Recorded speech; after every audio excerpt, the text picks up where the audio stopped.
Thanks for joining in बच्चों, welcome to maths master में आप सबका स्वागत है। तो आइए फटाफट इसमें एनसीईआरटी 11th स्टैंडर्ड के बुक से जो है मिसलेनियस एक्सरसाइज ऑन चैप्टर 2 कर लेते हैं। चैप्टर 2 हमने अभी डिस्कस किया रिलेशंस एंड फंक्शंस, और उसके ऊपर एक एक्सरसाइज 2.3 हम लोग अभी कर चुके हैं, और जो बचा हुआ है वो रिलेशंस एंड फंक्शंस का जो मिसलेनियस चैप्टर है वो काफ़ी इंटरेस्टिंग है। टोटल 10 से 12 क्वेश्चन है इसमें। इस वीडियो में मैं मैक्सिमम क्वेश्चन कवर करने की कोशिश करूँगा। मैं बुक रेफर कर रहा हूँ, क्वेश्चन जो है वीडियो में इंसर्ट कर देंगे क्योंकि बोर्ड में लिखने में काफ़ी वक्त जाता है उसको, और काफ़ी जगह भी लेता है। तो पहला सवाल आपके स्क्रीन पर भी दिख रहा होगा, वो कहता है the relation f is defined by F x. ठीक है ना। तो रिलेशन f है, उसको डिफाइन किया गया है एक्स स्क्वायर जब ये 0 से लेके 3 के बीच में है, और 3x जब ये 3 से लेके 10 के बीच में। ठीक है। और दूसरा है gx। ठीक है, ये डिफाइंड है। ठीक है बच्चों, इसमें देखिए काफी देखने में काफी बड़ा लग रहा है लेकिन काफी सिंपल है। इसमें दो फंक्शन दिया है और हमें ये दिखाना है कि इसमें f फंक्शन है लेकिन g फंक्शन नहीं है, हालांकि रिप्रेजेंटेशन फंक्शन के फॉर्म में दिया हुआ। तो आइए इसको फटाफट हम देखते हैं इसमें क्या ट्रिक छिपा हुआ है फंक्शन और नहीं फंक्शन के लिए। सबसे पहले तो यह है कि आप देखेंगे ये क्लोजिंग इंटरवल है, यानी कि ऊपर वाला जो 0 से लेकर 3 है वो इंक्लूडिंग बोथ नंबर्स है, यानी कि 0 से बड़ा या बराबर, या 3 से छोटा या बराबर। फिर दूसरे में आ जाता है 3 से बड़ा या बराबर, और 10 से छोटा या बराबर। तो ये फंक्शन है कि नहीं ये हम कैसे डिसाइड करेंगे? तो हम ये नंबर जिसपे ये पर्टिकुलर चीजें बदलती हैं, ये जो इसका रेंज जो है वो जिस इस पे चेंज होता है उस पे हम इसको देखते हैं। ठीक है ना। तो हम क्या करेंगे, पहले इसके लिए यहाँ पे fx f3 निकालेंगे, और चूंकि ये दोनों ये एक्चुअली एक कह सकते हैं कि आप कंटिन्यूअस ये है, तो ये दोनों जब हम 3 निकालेंगे तो हमको दोनों से ही फंक्शन निकाल के देखना होगा, इसकी वैल्यू दोनों से निकाल के देखना होगा। तो यहाँ पे f जब हम रखेंगे तो ये x 3 स्क्वायर जो है वो 9 के बराबर हो जाएगा, और जब हम दूसरे के साथ इसको टेस्ट करेंगे f3 तो 3:3 ये 9 के बराबर हो जाएगा। तो इसका ये मतलब है कि हमारे पास जो एक प्री इमेज है वो 3 है, उसका सिर्फ एक ही इमेज रेंज में है वो, और वो 9 है। तो फंक्शन के डेफिनेशन के हिसाब से fx जो है ये फंक्शन है, this is a function. Okay, क्योंकि इन 3 पे इन दोनों का वैल्यू एक ही आता है और वो 9 आता है। ठीक है। तो इसको हम दूसरे वाले को देख लेते हैं gx। इसमें 2 पे ये चेंज होता है, इसका वैल्यू जो है तो g2 यहाँ पे हम एक बार निकालेंगे तो ये 2 स्क्वायर हो जाएगा, 2 स्क्वायर जो है हमारे पास 4 हो जाएगा। और दूसरा जब g2 हम इससे निकालेंगे तो ये 2:3:6 हो जाएगा। तो आप यहाँ पे देख रहे हैं कि एक ही प्री इमेज 2 के लिए हमारे पास 2 इमेज 4 और 6 है, यानी कि ये जो है हमारे पास डोमेन में 2 नंबर है और उसका जो इमेज है रेंज में वो एक में 4 है और एक में 6 है, जो कि फंक्शन के हिसाब से इट्स इनकरेक्ट। ऐसा कभी नहीं हो सकता है कि एक ही प्री इमेज के 2 इमेज हो, तो इसलिए ये दूसरा वाला फंक्शन नहीं है। दूसरे सवाल पे आते हैं तो बहुत सिंपल है, जो हम लोग एक फंक्शन डिफाइन किया हुआ है fx = x², और हमको निकालना है f1.1 - f1 डिवाइडेड बाई 1 - 1। ठीक है। जैसा मैं पहले भी आपको दो मौकों पर मैंने बताया है कि जब हम इस तरह का फंक्शन हो तो ये हमारे पास इनपुट है, ये हमारे पास आउटपुट है, तो हम f1.1 यहाँ पर निकालेंगे तो 1.1 स्क्वायर हो जाएगा, ये 1.21 हो जाएगा, और f1 हमारे पास जो है 1 का स्क्वायर हो जाएगा और वो 1 ही रहेगा। जब f1.1 की वैल्यू हम यहाँ पे शिफ्ट करेंगे तो ये हमको क्या मिलेगा, 1.21 मिलेगा, और f1 जो है 1 मिलेगा। तो 1.21 - 1 ऊपर लिख देंगे और नीचे 1.1 - 1 दिया हुआ है, यानी कि ऊपर 0.21 हो जाएगा और नीचे जो है 0.1 हो जाएगा, इसका वैल्यू 2.1 हो जाएगा। 2.1 विल बी द आंसर। ठीक है, तीसरे पे जाते हैं, तीसरे क्वेश्चन पे। एक तीसरा क्वेश्चन में हमको एक डोमेन पता लगाना है। F x is equal to function दिया हुआ है x square plus 2x plus 1 और x square minus 8x plus 12। ठीक है, किसी भी इस तरह के फंक्शन में जब डिनोमिनेटर में हम जीरो या जो डिनोमिनेटर है उसमें अगर जीरो किसी भी वजह से आ जाता है तो आपको पता है कि ये फंक्शन की वैल्यू इन्फिनिट हो जाती है। इन्फिनिट के पास अगर आप ग्राफिकल रिप्रेजेंटेशन करेंगे तो एक एसाइम्पटोट बनता है। इसका मतलब कि वहां पे इसकी कोई भी वैल्यू आपको नहीं मिलेगी। तो हमको क्या करना है इसमें कि ये देखना है कि ये किस किस वैल्यू पे जो है डिनोमिनेटर में ये फंक्शन x जो है वो जीरो वैल्यू देता है। तो इसको हमें ऊपर और नीचे फैक्टर करके देख लेते हैं। तो ऊपर x plus 1 is the whole square है, तो ऊपर तो आप कोई भी वैल्यू रखेंगे जीरो कोई फर्क नहीं पड़ता है क्योंकि न्यूमरेटर है। लेकिन नीचे जब हम इसको करेंगे ये 6x माइनस 2x प्लस 12 यहाँ पे आएगा, फिर इसको हम आगे बढ़ाएंगे तो x minus 6 minus 2x minus 6 यहाँ पे आ जाएगा और यहाँ पे आएगा x plus 1 is the whole square x minus 2 x minus 6। अब आप देख रहे हैं बच्चों, अगर हम x का वैल्यू 2 रख देंगे तो नीचे क्या हो जाएगा, 2 माइनस 2 0। किसी भी वैल्यू के जब डिनोमिनेटर में 0 होगा तो वो फंक्शन जो है इन्फिनिट हो जाएगी। तो इन्फिनिट जो है वो डिफाइंड नहीं है हमारे पास। इसी तरह से यहाँ पे x का एक वैल्यू अगर 6 रख देंगे तो फिर उस केस में भी नीचे का डिनोमिनेटर 0 हो जाएगा और नीचे का डिनोमिनेटर 0 होने से f डिफाइंड नहीं होगा। तो ये नहीं चलेगा, हमको x 2 नहीं चलेगा और हमको x जो है 6 भी नहीं चलेगा। ठीक है, तो इसका क्या हो जाएगा, इसका डोमेन हो जाएगा हमारे पास सारा रियल नंबर, कोई भी रियल नंबर आप ले लीजिए। सिर्फ क्या नहीं हमारे पास चलेगा, 2 नहीं चलेगा और 6 नहीं चलेगा। ऐसे हम रिप्रेजेंट कर सकते हैं या लिख सकते हैं all real number except 2 and 6। This is correct, right friends. चौथे क्वेश्चन पे आते हैं दोस्तों। चौथा क्वेश्चन क्या कहता है कि एक फंक्शन दिया हुआ है f x under square root x minus 1।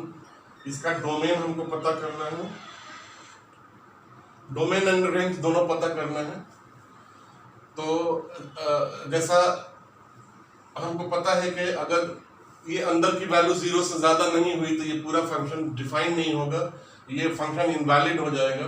तो हमारे पास इसका डोमेन क्या होना चाहिए, डोमेन इस तरह से होना चाहिए कि x माइनस 1 की वैल्यू हमेशा 0 से बड़ी या बराबर हो या x is equal to greater than और इक्वल टू 1। तो इसका मतलब है कि इसका डोमेन हमारे पास होगा क्लोज ब्रैकेट 1 से लेकर इंफिनिटी तक, और फिर रेंज कितना होगा, इसका रेंज हमारे पास हो जाएगा this is close bracket 0, this will never be closed. इसका हो जाएगा रेंज 0 से ले क्लोज ब्रैकेट 0 से लेके ओपन ब्रैकेट इंफिनिटी तक। ये है। अब आते हैं हम पांचवें क्वेश्चन पे। पांचवा कहता है domain and range of a function defined by modulus. इसमें मॉड्यूलस दिया है इसकी जगह पे, इसमें मॉड्यूलस दिया है दोस्तों। तो एक्चुअली आप देखेंगे domain will be any number, any real number. Real number means minus infinity से प्लस इन्फिनिटी के बीच में कुछ भी आप ले सकते हैं, क्योंकि आप कुछ भी लेंगे ये मॉड्यूलस उसको पॉजिटिव में कन्वर्ट कर देगा। रेंज जो है वो आपका इसमें मिनिमम जो रेंज आप वैल्यू जो अटेंड करेगा ये मॉड्यूलस वो 0 है। तो रेंज जो है क्लोज ब्रैकेट 0 से लेके ओपन ब्रैकेट इंफिनिटी तक होगा। ओके, तो ये हमारा पांचवा क्वेश्चन भी फिनिश हुआ। अब हम 6 नंबर पे आते हैं। 6 नंबर दोस्तों एक इंटरेस्टिंग क्वेश्चन है आपके लिए। मैं फंक्शन ऊपर लिखता हूँ, ठीक है। क्वेश्चन आप स्क्रीन पर पढ़ सकते हैं। ये फंक्शन ऐसे दिया है, ये एक्चुअली ये फंक्शन जो है आपको कह सकते हैं यहाँ पे रोस्टर फॉर्म में दिया है, जहाँ पे इनपुट x है और आउटपुट ये है। और ये कहता है कि इसका डिटरमाइन रेंज ऑफ f। ठीक है दोस्तों, तो इसमें रेंज हमको डिटरमाइन करना है। तो इसका रेंज निकालने के लिए हम ये जो पोर्शन है इसको यहाँ पे लिखेंगे, ठीक है, और इसको एक्स स्क्वायर लिख सकते हैं। जब हम एक्स स्क्वायर नीचे ले आएंगे तो ये 1 एक्स स्क्वायर प्लस 1 यहाँ पे हो जाएगा। अब देखिए क्या होगा, इसकी मिनिमम वैल्यू कितनी हो सकती है। अगर हम यहाँ पे जीरो, यहाँ पे अगर हम जीरो रखेंगे तो x अगर जीरो हो तो ये जो है जीरो हो सकता है, ठीक है। और इसका मैक्सिमम वैल्यू कितना हो सकता है, अगर इन्फिनिटी हम रखें तो ये इन्फिनिटी हो सकता है। लेकिन ये x square plus 1 x square है, तो जब आप कोई भी बड़ा वैल्यू ऊपर रखेंगे तो नीचे का वैल्यू सिर्फ उससे एक ज्यादा होगा। यानी कि ये वैल्यू हमेशा जो है, चाहे आप कितना भी बड़ा वैल्यू रखें, ये हमेशा 1 से कम होगा। तो इसको हम इन्फिनिटी पे चेक करने के लिए इस इक्वेशन को हम इस फॉर्म में लिखेंगे, और जब हम यहाँ पे इन्फिनिटी सब्स्टिट्यूट करेंगे तो 1 इन्फिनिटी ये 0 हो जाएगा, और 1 ये जो वैल्यू जो हो जाएगा 0 + 1 हो जाएगा, और ये हमें 1 मिलेगा। तो इसका जो हमको रेंज मिलेगा वो एक्चुअली एक साइड से क्लोज ब्रैकेट में 0 मिलेगा और दूसरे साइड से ये ओपन ब्रैकेट में 1 मिलेगा, क्योंकि ये वैल्यू किसी भी नंबर के लिए 1 को अटेंड नहीं कर सकता है। क्योंकि मैंने यहाँ पे एक्स स्क्वायर = 0 लिया है, तो सिर्फ एक्स स्क्वायर = 0 पे ही ये 1 को अटेंड कर सकता है, ठीक है। तो ये इसका आंसर है दोस्तों, ठीक है ना। और इसको हम 0 1 भी लिख सकते हैं। यहां से आपको लॉजिकली समझने की कोशिश करना चाहिए कि x का वैल्यू आप कितना भी लार्ज लेंगे, नीचे का उससे जो है एक बड़ा होगा, यानी कि वो एक से जरूर छोटा होगा, चाहे वो कितना भी माइन्यूट से माइन्यूट वैल्यू से ही छोटा क्यों ना हो, लेकिन वो कभी एक के बराबर नहीं होगा। तो इसीलिए ये एक साइड से ओपन रहेगा, राइट। स्टूडेंट्स, अब हम आते हैं अगले सवाल की तरफ, क्वेश्चन नंबर 7, ठीक है ना। क्वेश्चन नंबर 7 में दो फंक्शन हमको दिया हुआ है, f(x+1) जो दिया हुआ है, fx x+1, और gx दिया हुआ है 2x-3, ठीक है। और हमको तीन चीजों का पता लगाना है इसमें कहता है f+g, f-g और f(g). तो इसमें कुछ नहीं करना होता। जब हम एक साइड इसको जोड़ते हैं तो दूसरे साइड उनके रेस्पेक्टिव रेंजेस यानी कि रेस्पेक्टिव आउटपुट को भी जोड़ देते हैं। तो f+g यहाँ पे आ जाएगा, और x+1 + 2x-3 यहाँ पे आ जाएगा, और ये 3x-2 इधर आ जाएगा, ठीक है। अब f-g हम जब निकालेंगे तो ये क्या आ जाएगा हमारे पास, x+1 इधर -2x-3 इधर, ये आ जाएगा x+1 - 2x+3, ये -x यहाँ और 4 यहाँ, ये 4 - x आ जाएगा। और तीसरा ये कहता है कि f(g) कुछ नहीं है, f(g) में इसको एज इट इज x+1 ऊपर और 2x-3 नीचे रख देना है। This we get as f+. अब आते हैं हम 8वें सवाल पे, ठीक है बच्चों। तो हम 8वें क्वेश्चन पे जाते हैं। 8वां क्वेश्चन थोड़ा सा कॉम्प्लिकेटेड आपको दिख सकता है, लेकिन बिल्कुल आसान है। ये एक रोस्टर फॉर्म में दिया है, और ये जो है z to z यानी कि इंटीजर का फंक्शन है, डिफाइंड बाय fx = ab, ठीक है ना। ये कहता है fx जो है वो ax + b की तरह डिफाइंड है। तो हमें a और b का पता लगाना है इस फॉर्म में। तो जैसा मैंने आपको बताया था मेरे पहले वीडियो में कि ये जो रोस्टर फॉर्म में हम लिखते हैं, तो पहला वाला जो इनपुट होता है x, और दूसरा वाला जो है आउटपुट होता है fx, और या x y होता है, ठीक है ना। तो ये फंक्शन में तो ये दिया है, इसका मतलब कि 1 का जो है 1 आउटपुट है। तो यानी कि जब हम x की जगह 1 रिप्लेस करेंगे तो पूरे fx की वैल्यू हमको 1 मिलेगा, ठीक है ना।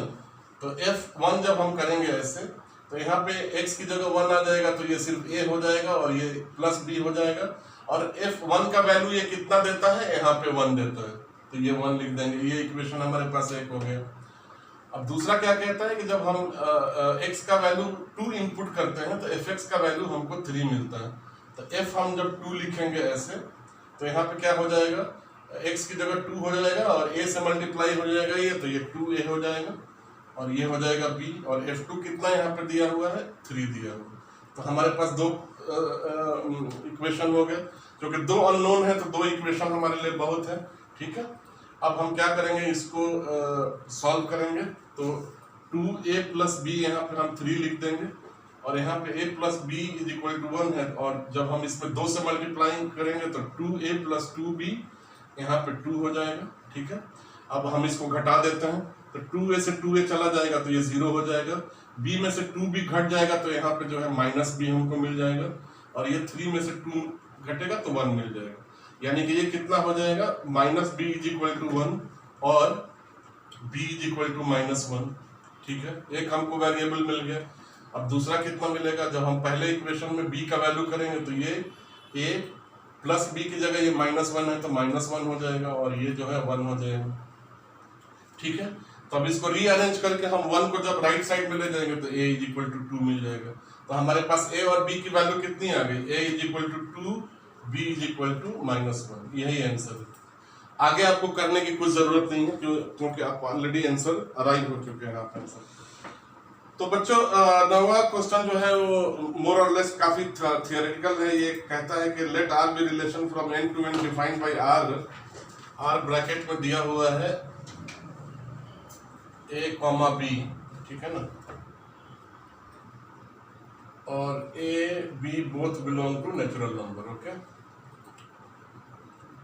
And a square is equal to b square, a is b square, ये दिया हुआ। अभी ये कहता है कि देखिए हमारे पास सिंपल दिया है, इनपुट a है आउटपुट b है यहाँ पे, ये इसको आपको बिल्कुल ध्यान में रहना चाहिए कि ऐसे जब ब्रैकेट में ये रोस्टर फॉर्म में जब दिया रहता है, ये रोस्टर फॉर्म में इतना वाला पोर्शन दिया है, यानी कि एक फंक्शन r है जिसका इनपुट a है और आउटपुट b है, जब इस तरह से दिया गया है। a और b दोनों नेचुरल नंबर हैं और a जो है a जो है वो b स्क्वायर के बराबर है, ठीक है ना। तो कोई भी नेचुरल नंबर जब यहाँ पे हम इंटर करेंगे तो ये देखना है कि जो a है वो b स्क्वायर के बराबर होना चाहिए। तो यानी कि अगर नेचुरल नंबर 9a हम लिए तो b जो है वो 3 होना चाहिए, तभी ये कंडीशन मैच हो पाएगा। और 9 और 3 दोनों नेचुरल नंबर है तो ये कंडीशन भी मैच हो पाएगा। इसी तरह से a अगर 16 है तो b जो है वो 4 होना चाहिए, तभी ये कंडीशन जो है मैच हो पाएगा। अभी इसमें 3 ऑप्शन दिया हुआ है, तीनों ऑप्शन कहता है कि पहला जो है a belonging to real number, क्या यह सही है? तो दोस्तों ये सही नहीं है, क्योंकि a का जो आउटपुट है वो b है और b जो है स्क्वायर रूट ऑफ a है, यानी कि अगर यहाँ पे a ये रहता और ये स्क्वायर रूट a रहता तो ये फिर ट्रू रहता, लेकिन ये ट्रू नहीं है, दिस इज इनकरेक्ट, ठीक है ना। तो जब आप a को स्क्वायर करेंगे तो वो a के बराबर हो जाएगा। तो अगर हमारे पास input a square root of ऐसा दिया रहता belonging to real number, then it could have been correct. तब भी ये करेक्ट इसलिए नहीं होता कि अगर स्क्वायर रूट इफ ये कहता है ये रियल नंबर को बिलोंग करता है, तो रियल नंबर तो हमको चाहिए नहीं, हमारा a और b जो है डिफाइंड है नेचुरल नंबर पे, तो anything belonging to real number is not true, not acceptable, ठीक है ना। ठीक है, दूसरा ये कहता है कि a and b belonging to real number implies b and a, ये पॉसिबल नहीं है, क्योंकि a जो है b स्क्वायर के बराबर है, तो जब b हम लिखेंगे तो वो actually square root of a के बराबर होगा, तो इसीलिए ये दूसरा वाला भी गलत है, दूसरा ऑप्शन भी सही नहीं है। और तीसरा जो है a b belonging to real number and b c also belonging to real number implies a c belonging to real number, ये भी कोई जरूरी नहीं है दोस्तों, दिए गए कंडीशन के हिसाब से, इस कंडीशन के हिसाब से third option is also incorrect, okay. तो ये हमारा 9th क्वेश्चन था बच्चों। अब हम 10वें क्वेश्चन पे आते हैं।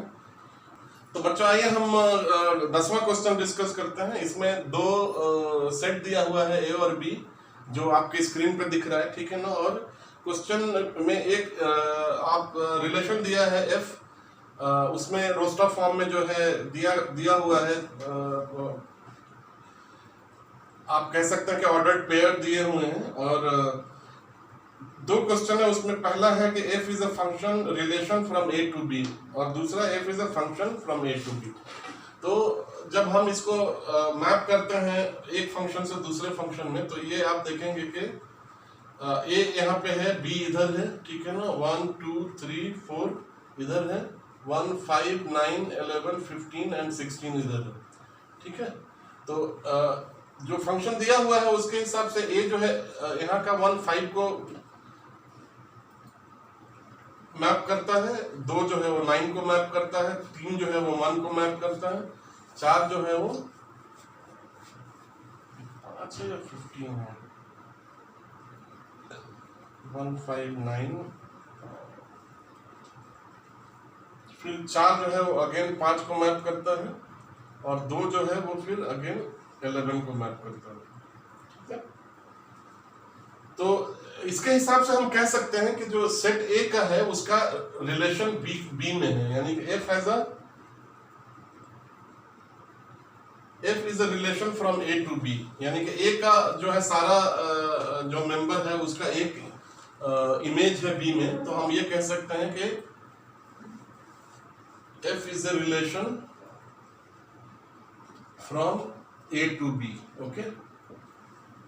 लेकिन इसमें एक चीज और देखने का है कि जो हमारा इनपुट है उसका एक से ज्यादा इमेज जो है वो डोमेन में, को डोमेन में या रेंज में दिखता है। जैसे अगर आप 1 देखेंगे, अगर आप को डोमेन में 5 देखेंगे तो उसका 2 प्री इमेज है, एक भी है और एक 4 भी है, ठीक है।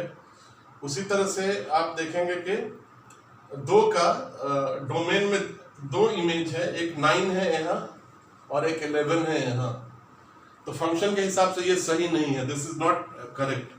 तो f is not a function, f doesn't represent a function from a to b, आप ऐसे कह सकते हैं f is a function from a to b, no, f is not a function from a to b,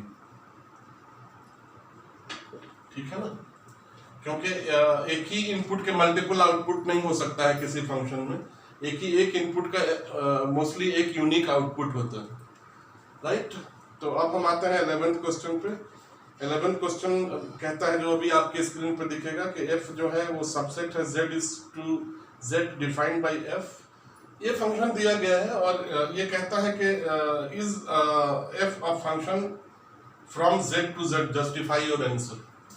तो इसमें दोस्तों अगर आप देखेंगे तो ये जो पेयर है, ये इनपुट आउटपुट अगर मैं इसको बोलूं तो ये कहता है कि a और b जो 2 इंटीजर हैं और उन दोनों का मल्टीपल जो है वो एक a प्लस b का समेशन देता है, यानी कि ये कहता है कि ये 2 ऐसे नंबर हैं जिनका मल्टीपल अगर हम 2 और 3 को मल्टीप्लाई करें तो उसका रिजल्टेंट जो है ऐसे आना चाहिए जो a और b के बराबर हो। ये फंक्शन को इस हिसाब से डिफाइन किया गया है।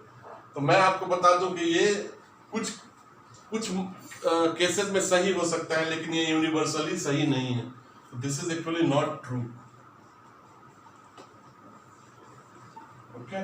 तो इसका आंसर जो है will be in negative, justify your answer कह रहा है। तो यही इसका जस्टिफिकेशन है कि यू हैव टू 2 इंटीजर आपको लेना है ऐसे कि उसका इनपुट मल्टीपल है लेकिन उसका आउटपुट जो है वो समेशन के फॉर्म में आए। तो ऐसा आप कितना नंबर सोच सकते हैं। तो यहाँ पे जो कुछ नंबर दिखते हैं उसमें एक नंबर 2 है, 2 is to 2 is to 2 is equal to 2 plus 2, ये दोनों तरफ 4 और 4 सही होगा। लेकिन इसके अलावा it will very difficult, not very difficult but not all numbers will actually fall into this category. ये कहता है कि ये इंटीजर में होना चाहिए। तो this is not going to be a function which is going to be universally true. तो ये जो है ना नॉट ट्रू होगा और it's not a function from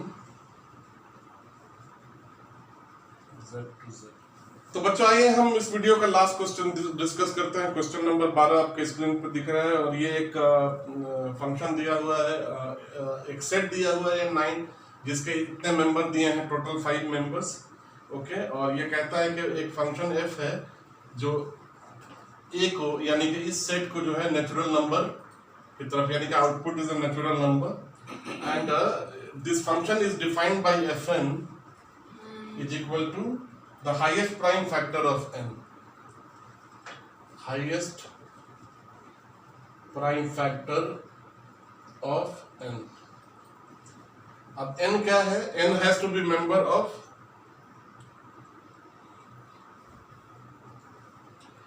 n has to be member of this set, since this set is actually defined like this. और उसका highest prime कितना है, तो अगर आप देखेंगे पहला, द फर्स्ट इज 9, इसका हाईएस्ट प्राइम फैक्टर कितना है, तो 3:3 if we take 3 is a prime number and 3:3 if we take it comes 9. The first element will become 3.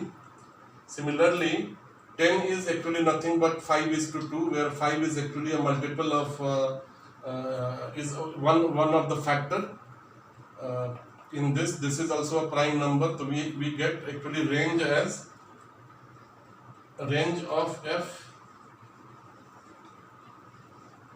3, 5, 11 itself will be like this. Then 12 can be written as 3:4.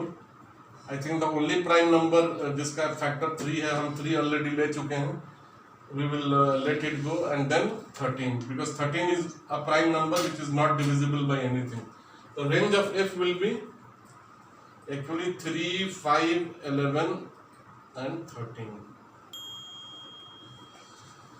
Right friends, we covered all the questions from miscellaneous, all the miscellaneous question on chapter 2. I will be back with another video. I hope you enjoyed the video. You are requested to subscribe to the channel, like the video and share widely with your friends. If you want to make any comment, आप comment box पे जाके लिखना मत भूलिए. Thanks a lot once again for watching. Bye bye.